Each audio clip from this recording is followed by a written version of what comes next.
Salut tout le monde, bienvenue sur ma chaîne Miss HK Conseil. J'espère que vous allez bien et que vous êtes prêts pour découvrir un nouveau sujet. Allez, c'est parti, on y va. Aujourd'hui, nous allons parler ensemble de la rupture conventionnelle. Nous allons voir quelles sont les conditions, quelle est la procédure à respecter et quelles sont les indemnisations. Alors, la rupture conventionnelle, en fait, c'est tout simplement une rupture du contrat de travail.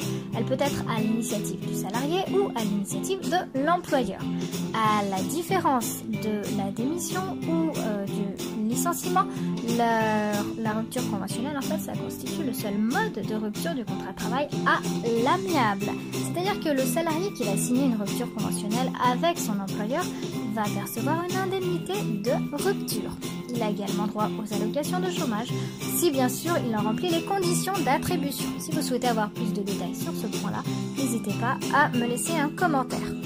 Maintenant, quels sont les salariés concernés par cette demande de rupture conventionnelle? En fait, il faut être salarié employé en CDI dans le secteur privé, donc un contrat de travail à durée indéterminée, alors qu'il soit protégé ou non, du moment que c'est un salarié en CDI, ça fonctionne. Alors par contre, ce dispositif ne s'applique pas aux salariés en CDD, contrat à durée déterminée ou en contrat temporaire, et ce dispositif ne s'applique également pas non plus aux agents, c'est-à-dire titulaires et contractuels de la fonction publique. C'est vraiment seulement aux salariés qui exercent en CDI. Maintenant, quelles sont les conditions pour prétendre à cette rupture conventionnelle pour les salariés en CDI? En fait, cette rupture, comme je vous ai dit, ça part d'un commun accord. C'est-à-dire que cette rupture conventionnelle ne peut être envisagée que par un commun accord entre l'employeur et le salarié. C'est-à-dire que l'employeur ne peut pas imposer une rupture conventionnelle au salarié et inversement, le salarié ne peut pas l'imposer à l'employeur. Dès lors que la rupture du contrat de travail est envisagée d'un commun accord, la rupture conventionnelle est possible même en cas de situation conflictuelle, c'est-à-dire entre le salarié et l'employeur, même lorsqu'une procédure de licenciement du salarié est en cours.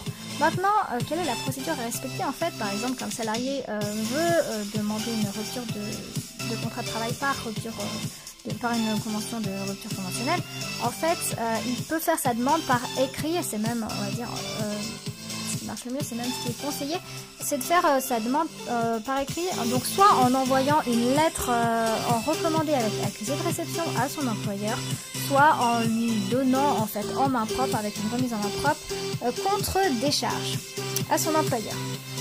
Maintenant, donc l'employeur, en fait, alors comme c'est d'un commun accord, l'employeur peut tout à fait refuser cette demande de rupture conventionnelle. Donc s'il refuse, il en informe le salarié. Et alors le salarié pourra redemander, il n'y a pas de souci, il pourra redemander refaire sa demande quelques mois plus tard. Il n'y a pas de limitation pour faire les demandes. Ou si l'employeur accepte cette demande, la procédure donc s'ouvre, continue. Et l'employeur pourra convoquer le salarié à un entretien. Alors un entretien au minimum, c'est-à-dire que le salarié et l'employeur vont se réunir à l'occasion d'un entretien et discuteront des conditions de convocation. Alors les conditions de convocation à cet entretien sont librement fixées par les parties. Alors c'est-à-dire quelle que soit la date, l'heure, le lieu, etc. Il faut savoir que l'assistance du salarié ou de l'employeur, est-ce que le salarié et l'employeur ont le droit de se faire assister lors de ces entretiens?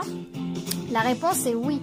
En fait, lors de chaque entretien, le salarié, lui, peut se faire assister soit par un salarié de l'entreprise, c'est-à-dire un représentant du personnel ou non, ou alors par un conseiller du salarié en l'absence d'institution représentative du personnel dans l'entreprise. Le salarié, bien sûr, s'il décide de se faire assister, doit en informer l'employeur de manière préalable, soit par écrit, soit par oral. C'est exactement pareil pour l'employeur, c'est-à-dire que si l'employeur veut se faire assister, il le peut, à condition que le salarié se fasse assister. Donc l'employeur peut se faire assister également par une personne de son choix appartenant au personnel de l'entreprise, ou alors si l'entreprise emploie moins de 50 salariés, par un membre de son organisation syndicale d'employeurs, ou alors par un autre employeur relevant de la même branche. Bien sûr, si l'employeur décide de se faire assister durant un entretien, il doit également en informer le salarié au préalable, soit par écrit, soit par oral. Maintenant, de quoi va-t-on parler lors de ces entretiens? Ces simple, hein, lors de ces entretiens. En fait, on va définir, l'employeur et le salarié vont définir les conditions de la rupture, c'est-à-dire la date de la rupture, le montant de l'indemnité versée par l'employeur, le préavis à effectuer ou non, etc. Ces conditions doivent être fixées dans une convention de rupture. C'est ce qu'on va voir maintenant. Que contient la convention de rupture qui va être signée par l'employeur et le salarié? En fait, on a vu, hein, que cette convention va prévoir notamment la date de rupture du contrat de travail, fixée au plus tôt au lendemain du jour de l'homologation ou de l'autorisation de l'inspecteur du travail. Également, va être fixé le montant de l'indemnité spécifique de rupture conventionnelle. Un préavis peut être prévu par l'employeur et le salarié dont il fixe la durée d'un commun accord. Après, une fois que cette convention est signée, en fait, l'employeur va remettre un exemplaire de la convention au salarié. Attention, le non-respect de cette obligation va permettre au salarié d'obtenir l'annulation de la rupture conventionnelle et le versement des indemnités de licenciement sans cause réelle et sérieuse. Le salarié et l'employeur doivent signer donc la convention de rupture conventionnelle. Alors bien sûr, une fois que cette rupture conventionnelle est signée, cette convention de rupture est signée, ils ont droit à un délai de rétractation. C'est-à-dire que l'employeur et le salarié disposent d'un droit de rétractation d'une durée de 15 jours calendaires. C'est-à-dire que le délai va débuter à compter de la date de signature de la convention et le dernier jour va être le dernier jour prévu, hein, dans cette convention. Mais attention, il arrive que ce dernier jour peut tomber un samedi, un dimanche ou un jour férié ou chômé, dans la mesure où c'est 15 jours calendaires. Si le dernier jour tombe un dimanche, un jour férié ou chômé, dans ce cas-là, c'est prolongé jusqu'au premier jour ouvrable suivant. Donc, si ça tombe un dimanche, le dernier jour, ce sera reporté au lundi. À condition que c'est pas un lundi férié, bien sûr.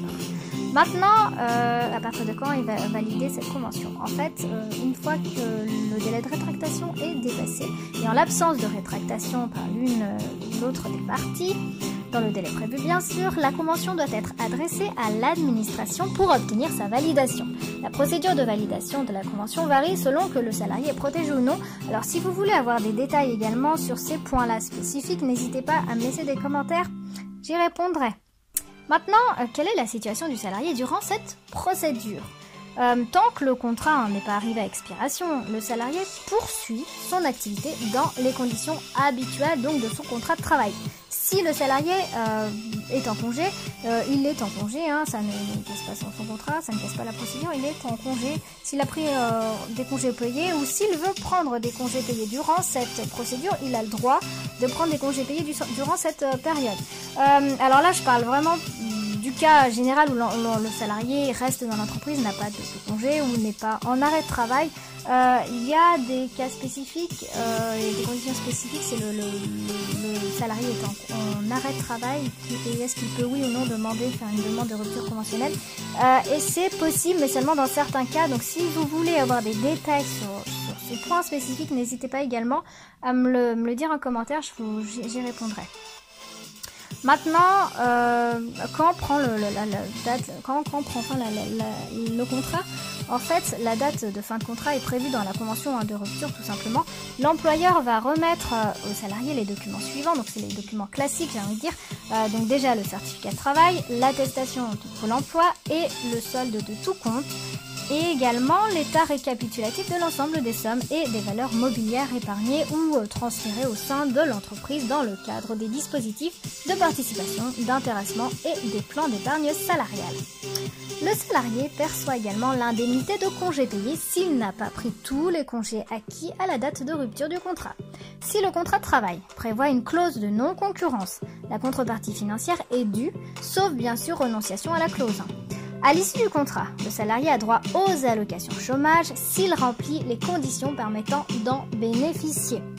Maintenant, on va parler de l'indemnité spécifique de rupture conventionnelle puisque c'est une indemnité qui est due à cette rupture conventionnelle. Le salarié qui donc signe une rupture conventionnelle homologuée perçoit une indemnité spécifique de rupture conventionnelle au terme de la rupture du contrat. Cette indemnité spécifique ne peut pas être inférieure à l'indemnité de licenciement. Et l'indemnité est due quelle que soit l'ancienneté du salarié.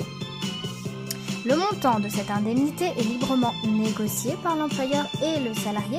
Alors cependant, il doit être au moins égal à un montant qui varie en fonction du secteur d'activité du salarié. Si vous souhaitez avoir plus de détails sur le calcul de cette indemnité, n'hésitez pas à me laisser également des commentaires, parce que là je peux pas vous donner tous les détails. Je vous ai parlé des points les plus globaux de cette procédure, les plus grands, les plus générales. Après effectivement il y a des cas, on a vu un peu spécifiques, et des points spécifiques, voilà, des détails. Si vous souhaitez en savoir plus sur certains détails, n'hésitez pas à me noter vos commentaires, à noter vos questions et j'y répondrai. Cette vidéo est à présent terminée. J'espère que le sujet vous aura plu. N'hésitez pas à me laisser des commentaires. Vous pouvez également me retrouver sur les réseaux sociaux tels que Instagram, Facebook, mail sur Miss HK Conseil. N'hésitez pas à liker et à partager. Je vous remercie pour avoir pris le soin de regarder ma vidéo. Je remercie particulièrement mes abonnés. Si vous souhaitez faire partie de la communauté HK, n'hésitez pas, faites le premier pas, abonnez-vous. Quant à moi, je vous dis à bientôt et d'ici là, prenez soin de vous.